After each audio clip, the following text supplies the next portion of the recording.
தமிழகத்தின் பல்வேறு பகுதிகளிலும் பரவலாக மழை பெய்தது. தலைநகர் சென்னையில் கிண்டி, வடபழனி, எழும்பூர், சேப்பாக்கம், அடையாறு உள்ளிட்ட பகுதிகளில் பலத்த காற்றுடன் கனமழை பொழிந்தது.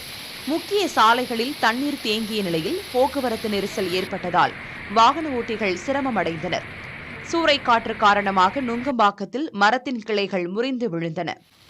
சென்னை புறநகர் பகுதிகளான அம்பத்தூர், கொரட்டூர், ஆவடி, பட்டாபிராம், செம்பரம்பாக்கம், திருநின்றவூர் உள்ளிட்ட பகுதிகளில் கனமழை வெளுத்து வாங்கியது. இதனால் சாலைகளில் தண்ணீர் தேங்கியது.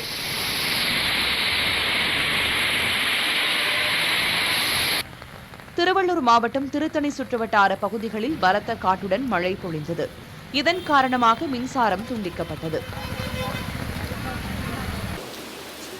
தருமபுரியில் காலையில் வெயிலின் தாக்கம் அதிகமாக இருந்த நிலையில் மாலை திடீரென கருமேகங்கள் கூடி மழை பொழிந்தது. பென்னாகரம், பாப்பிரெட்டிப்பட்டி, கடத்தூர், மொரப்பூர், அரூர் உள்ளிட்ட பகுதிகளிலும் விட்டு மழை பொழிந்தது.